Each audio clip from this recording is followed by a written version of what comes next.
Yo, what's up? Happy Wednesday. This is CitrusLain. I'm your host, Jess, and come watch some videos with me, won't you? This is the darkest conspiracy theory I've heard about Scooby-Doo, and it's about our boy Shaggy. Oh Throughout no! the show, we see time after time again, Scooby and Shaggy are messing things up, but it sometimes works out for the best. This is more of a headcanon than a theory, but it explains that they were exploring a haunted mansion one night, and Scooby and Shaggy stupidly started a fire. The entire gang, except for Shaggy, didn't make it out. He watched his best friends and dogs suffer through this tragedy, and he blames himself and resorts to addiction in order to be able to escape this awful reality that he's living in. This is how he imagines the talking dog and the mysteries and the monsters and some of the stuff that isn't realistic monsters. Like, you know how they started the show and it was like all like people, and then once they really got into the Scooby-Doo franchise, it was sometimes paranormal. And when they would unmask these criminals, it would correspond to Shaggy not being unable to unmask and heal from his trauma because he's using all the time. Obviously, this theory doesn't make any sense. I just thought it was really interesting and I wanted to share it. Let me know what you think and hit the plus for more. This is the darkest I mean, it's kind of interesting. I don't want to be like a Debbie Downer, but like there's a more interesting like theory behind like green shirt, red shirt Shaggy and like the differences and like why there's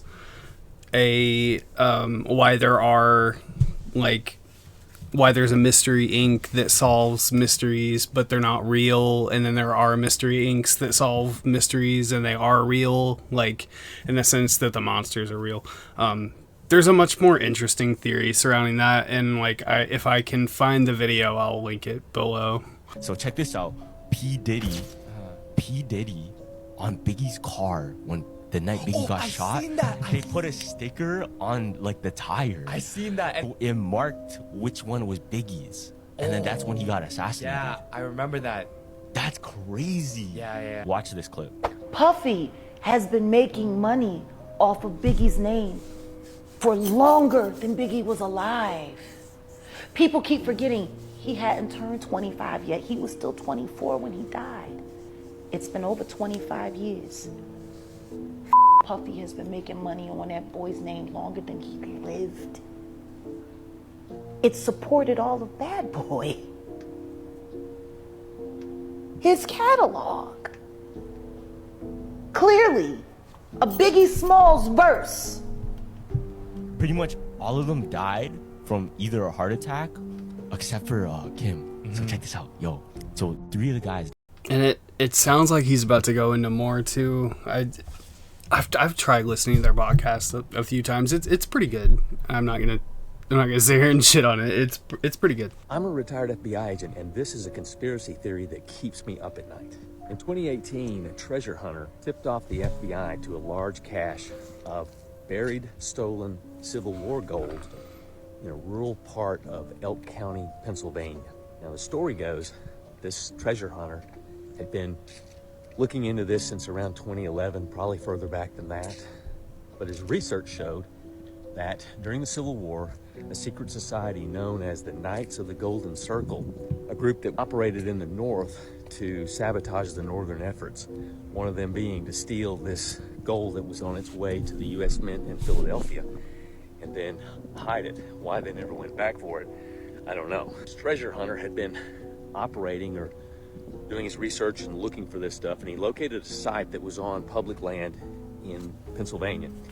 And he was operating under the permission of the Pennsylvania Department of Conservation and Natural Resources. It's somewhere along the way, this treasure hunter and the DCNR had a falling out, and he follows this up and goes to the FBI. He told them, or however he convinced them, they took it seriously enough to hire an outside agency to go in and do some very high-tech survey of the property to see if there's any validity to this. And sure enough, this high-tech equipment revealed that there was a large mass of some kind at this site underground. And then the FBI, also using pretty high-tech equipment, determined that there was the presence of gold. They end up getting a seizure warrant through a federal judge. They get a writ of entry that gives them access to the land. They do a 3-day search for this. using an excavator and all kinds of techniques, you know, to try to locate this stuff. Very well documented, I have to say. Very thoroughly documented. And they found nothing. No sign of Civil War gold, no sign that anything had been buried there. Now, currently ongoing, there's a lawsuit between this treasure hunter and the FBI. He claims that they did find something and that there's video evidence of this. I don't understand why. The site survey shows presence of gold, a large mass under the ground, and then they find absolutely nothing. So stay tuned, and I'm going to fill you in on this one completely because it really, really interests me. I mean, that is kind of interesting. I'll try to stay posted on this one because that's, I mean, it does sound kind of like a cover up, but like, what are they covering? Just, I mean, clearly a bunch of gold, but like, why? Other than just we want the gold. It could just be that simple, though.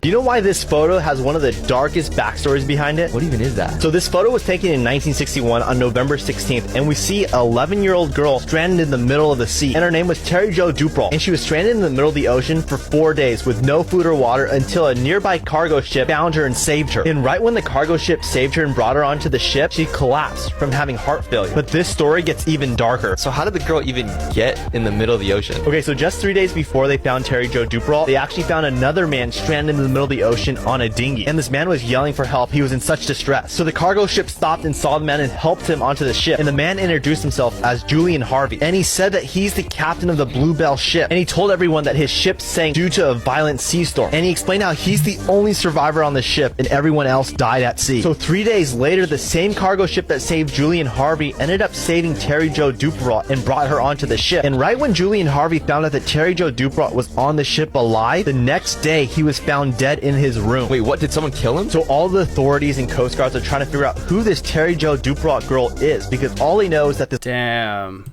What a cock tease. Come on. That's crazy. He probably did something nefarious and felt guilty and then killed himself. I don't know. Definitely want to look. I will look into that later. That sounds interesting as well. The Great Pyramid, over 2 million blocks of stone, and nobody realized that they're all different 2 million blocks. Each individual stone is totally different from the other one. Now you have to take into consideration the subterranean part of the Great Pyramid, like the subterranean shaft, which cuts through solid stone and goes down 65 meters. How in the world did they cut that through solid stones that were already stacked? Some type of a laser cutting tool. Mud ramp theory, the floating theory is a farce. You can't float these stones. What are you displacing mass with for that level of mass in water?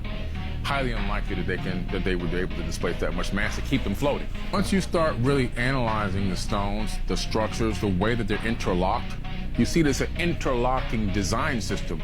And each stone is custom made to be put in place, which means it needs to be created at the moment that it's needed. How do you do that? How are you gonna get this stone up this mud ramp or float it up into this area and then put it into a spot that it doesn't really fit? Oh, I made a mistake, it doesn't go here. Doesn't make any sense. I mean, that's kind of the thing about all the explanations we have about the pyramids, is that none of them make any sense. Even the ones that like Billy wants to propose, like, come on, man. We just need to all work together and figure it out. Figure it out together. Work as one giant brain. Have you seen the theory about clocks? No. So when you look at a clock, it looks pretty normal. You never think anything of it. But what if I told you there's actually a really dark theory behind the idea of a clock? What? Right, you go across the clock, across the way, you see like 11 and 1. It equals 12. 10 and 2 equals 12. 9 and 3 equals 12. 8 and 4 equals 12. 7 and 5 equals 12. And then 6 plus 6 equals 12. They all equal 12. Wait, what does that mean though? Well, also think about this. When you go diagonally and look at the numbers and you subtract it, like 12 minus 6 equals 6. 11 minus 5 equals 6. 10 minus 4 equals 6. Wait, what is going on? But wait, if you look at this a different way. Oh no, the devil! 12 plus 1 equals 13. 11 and 2 equals 13. 10 and 3 equals 13. 9 and 4 equals 13. It all equals 13. So what's the theory? You look at all the numbers, right? It's just weird how you go different formulations and they all equal the same. That's actually kind of scary. I don't really want to get into like the exact thing that I saw, but it is weird how everything equals the same. Comment if you guys know what that is. I don't know. What the? You're on a podcast and you're talking about it. What do you mean? What do you? Man, I know. I just don't want to tell you. I mean, like, comment if you know. That's fucking stupid. Come on, man. That's so. What's the theory? Oh, I mean, it's just that it's weird. That is kind of weird. That's so stupid. Come on, guys. Wake the fuck up. Wake up. Now, peep Old Testament map of ancient America. Hold up. Alright, so peep, right? I had zoomed in. Wake up. Wake up. So, what if this what it really was, bro? What if? And if anything, right? This would really make sense. You wanna know why? Because what's in this area? Washington, D.C. Well, it's Oh my god! Wake the fuck it's up. more. Oh, it doesn't pick up my mouse. Okay. I thought I did this whole time. Yeah, it doesn't. Washington D.C. is a little more to the east. And I mean, I don't believe in that. It's definitely cool to think about, like, and yeah, like, what if? But like, don't know. It's definitely very cool to think about. I do, like, what if Babylonia was where Philadelphia is? What if Assyria is where Detroit is? I think. No. Assyria is way too far. What if Israel was where Las Vegas is? That does kind of make sense with the Sin City and that being like... Not in the sense that Israel is like sin, but like in the sense that like... Was Sodom and Gomorrah close to Israel? I don't remember my Bible study stuff from Catholic school. Anyway, next video. The darkest conspiracy theories ever. The Bob Ross theory. Bob Ross was a famous painter on television. The theory claims that Bob Ross is actually a serial killer. It's because of one of his paintings. It's called Happy Little Accidents, which depicts an exact crime scene where 5 bodies were found. Damn! What do you think about this theory?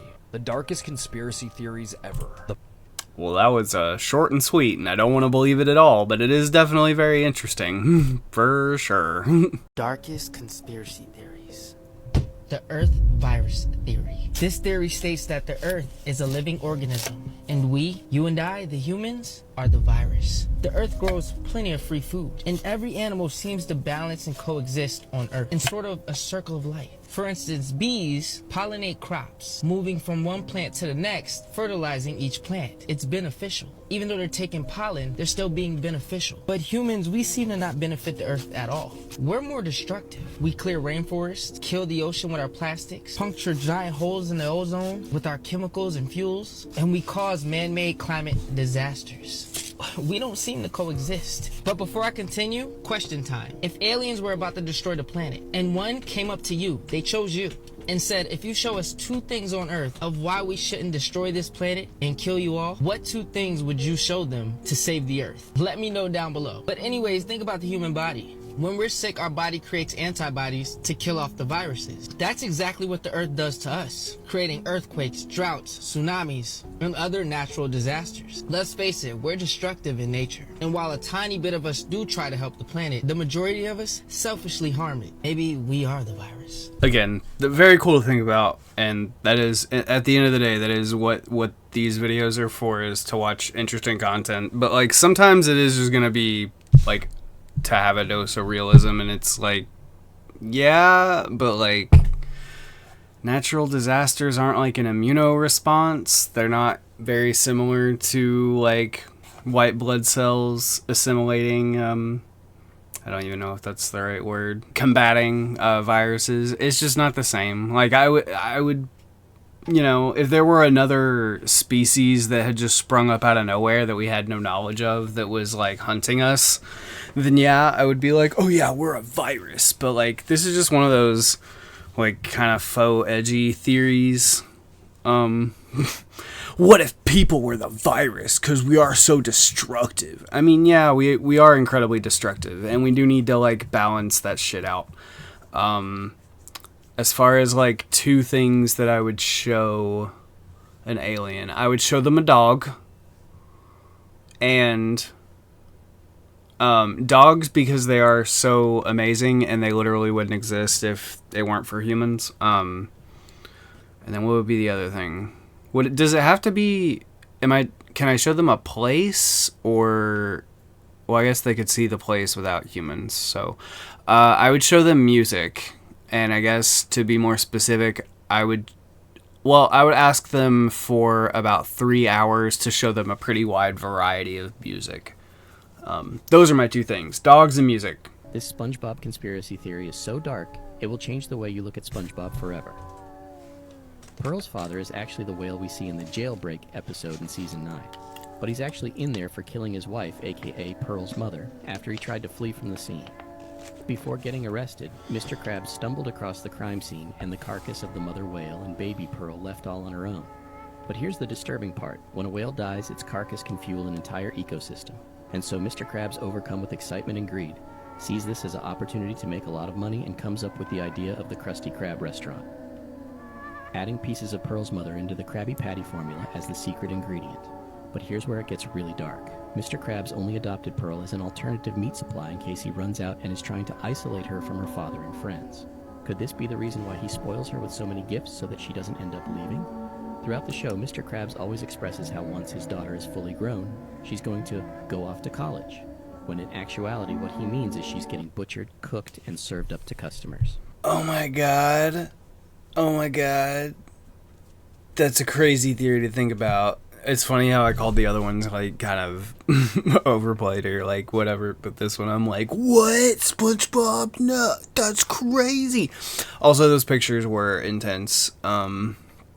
I get they were probably they're definitely AI generated. This one definitely is too. I also noticed that I was making a boo-boo, so I have it to where it shows their names. I'm sorry, guys. I didn't mean to.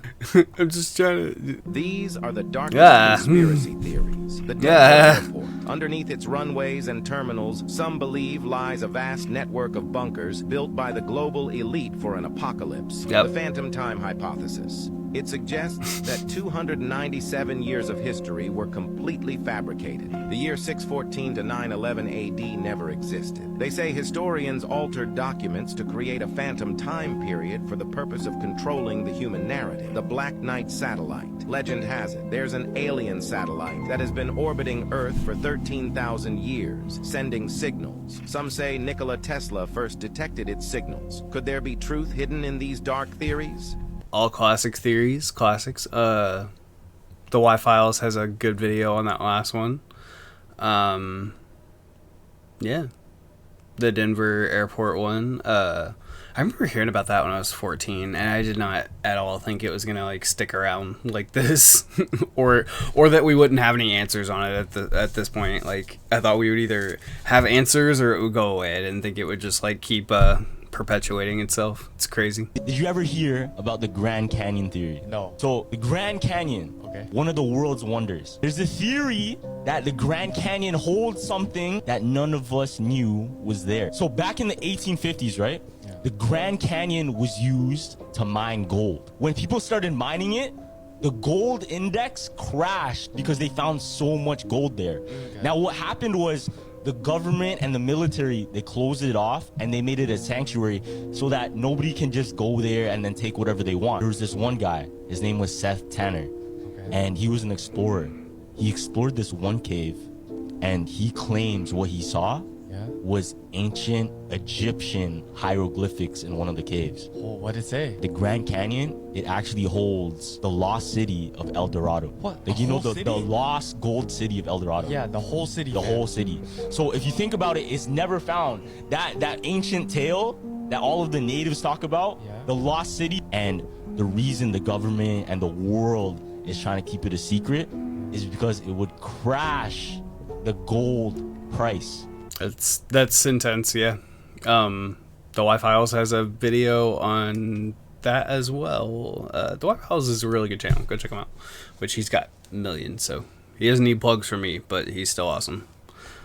I love you, Hecklefish. Yeah, anyway. I remembered hearing about this. It definitely is really interesting. Or, guys, we're not going to know much until our government stops being big old buttheads. Like, we're just...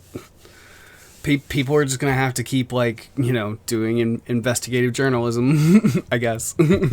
There's a scary theory that Monsters, Inc. is actually a movie about a Trina.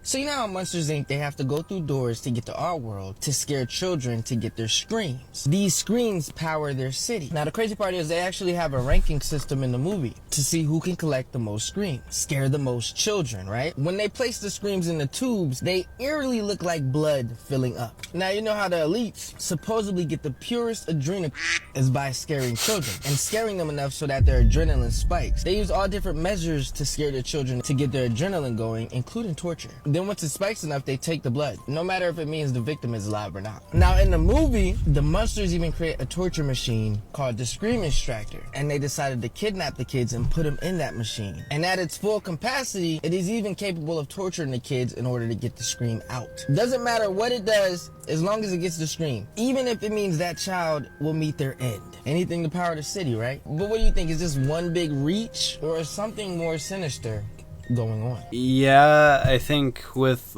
most of dude's videos, it's just a gigantic reach. Sorry, bro, you make good content. It's just all your theories are shit. Yeah, at the end of the movie, they find out that happiness and laughter fills up. That like a child's laughter is like twice as, if not 3 times as effective. So if you're like using that as a direct parallel, then like, okay, so the elites aren't scaring the children, they're making them laugh, and it's powering. Man, it's just, it doesn't make sense. It only makes sense if you like nitpick and like pick out the things you want. It's just not. No, there are more interesting things to like speculate about. The theory is Barney is actually a sinister cult leader and serial killer, and his friendly personality is just a trick to lure children into his cult. His constant singing of "I love you, you love me" is a way to brainwash the kids into being loyal to him, and when characters disappear from the show or get sent away, it's believed they were given a choice behind the scenes: join Barney's gruesome cult or become his next victim, which explains why each child actor is different in every episode and they are never seen again throughout the show. Now, here's where it gets really dark. Baby Bop, Riff, and BJ are actually children who joined Barney's cult to escape the fate of the others who were sacrificed for refusing. Barney used his dark magic to transform the children into dinosaurs, hiding their true identities to deceive future child victims. Rumors spread that there were hidden rooms and tunnels on the show's set. These secret places were likely where Barney carried out his horrific crimes, which easily went unnoticed by the production team. What's even more disturbing is that Barney was based on a real 1930s serial killer, also named Barney, who wore a dark dinosaur costume and abducted children from local parks and school playgrounds. I'm sorry, what now? That image is terrifying. Okay, I'm sorry, what now? Barney is based on what? I'm gonna need some verification for that. That's intense. But then also, yeah, I believe it. Also, just hearing the phrase Barney's dark magic was just, that was great. I loved I loved that. Barney's dark magic. That even it even kind of sounds like a 5e spell. Barney's Bolt of Darkness. I just got done having my mind blown, so if my mind is blown with what I just experienced, you better hang on to your seats. Let's start with this 34-mile line of sight I had from north to south, and check out how it looks. Let me first show you that over the course of 34 miles, there should be approximately 770 feet of curvature. And from one end of the 34 miles here, straight, straight, flat, flat, straight, straight, flat, flat, flat, flat, flat, flat, flat, flat, flat, flat, straight, flat, straight, flat to the other end of the 34 miles. Where's that 700 feet of curvature? But I haven't even begun. Because this morning I was walking that same beach with a sunrise backlighting what appeared to be buildings in the very distant background. And I thought to myself, no way. Because the angle of those buildings was pointing right to Charleston, South Carolina. And even I, as the person I am, thought, no, couldn't be. Could it? I couldn't possibly be seeing Charleston, South Carolina from 193 miles away, right? I mean, 193 miles away at an observer height of 6 feet would give you 24,000 feet of curvature. That would have to be some pretty nifty refraction. That would have to be refraction showing me a mirage over 4.5 miles tall. I mean, that's some pretty impressive light refraction. Because although blurry, because I didn't have my trusty Nikon camera, when I compared what I was seeing to Charleston and their skyline, and when I literally asked the locals there what that was, they said they didn't know.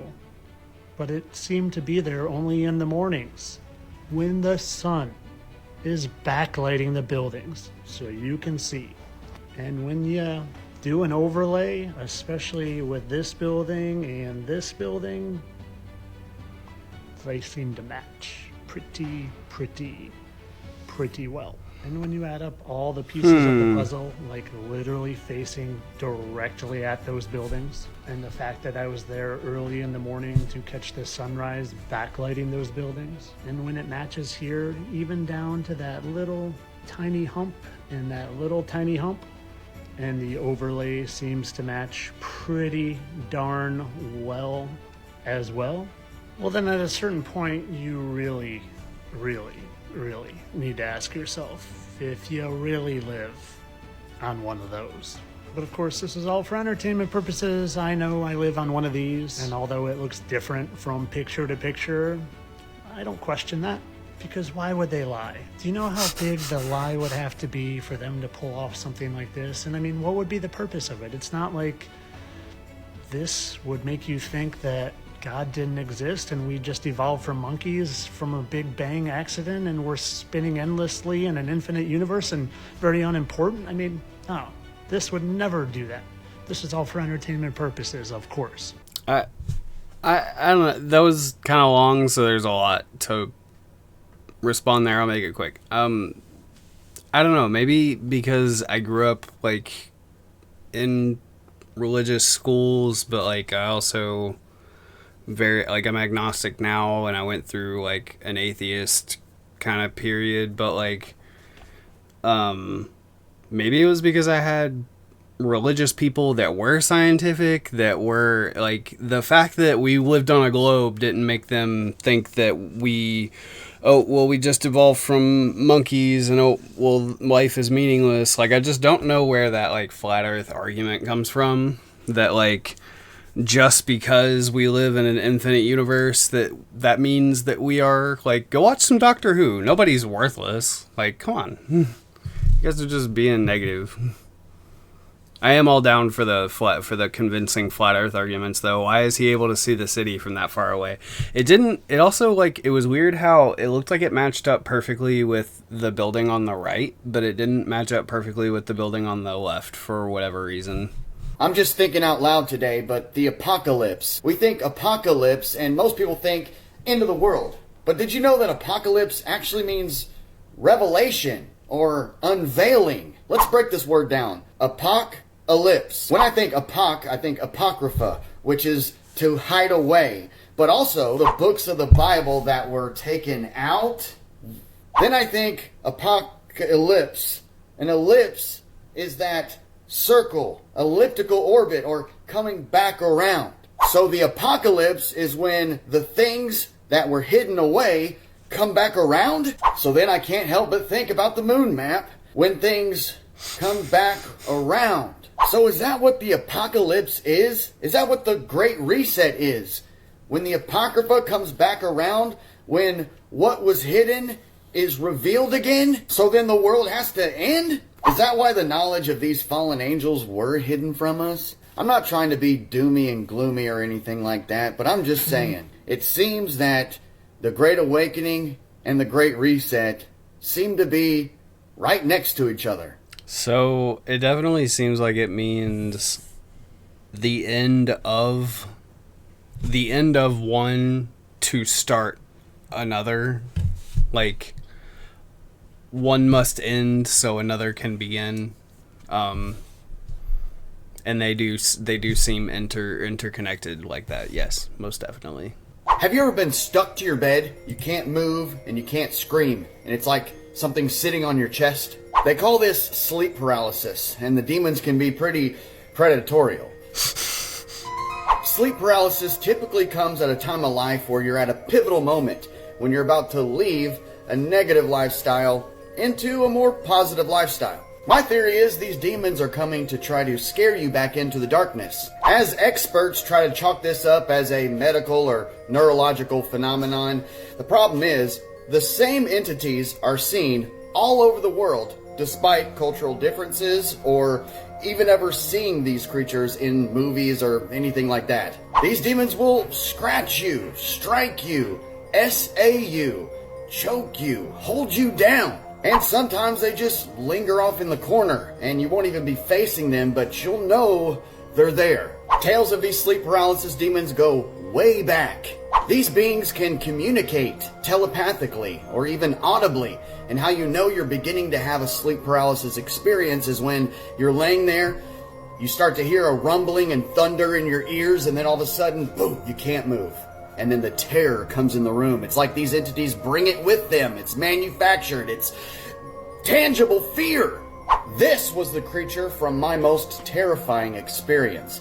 So imagine this thing running around your bed at light speed, snarling and growling and telepathically communicating with you, saying, "Look how fast I am. Even if you were to attempt to try to escape this bed, I am far too fast and strong. I will get you." I was so terrified, and over in my head I was thinking, Jesus, Jesus, help me, Jesus, Jesus. And then finally I was able to say it, Jesus, out of my mouth, and poof, gone.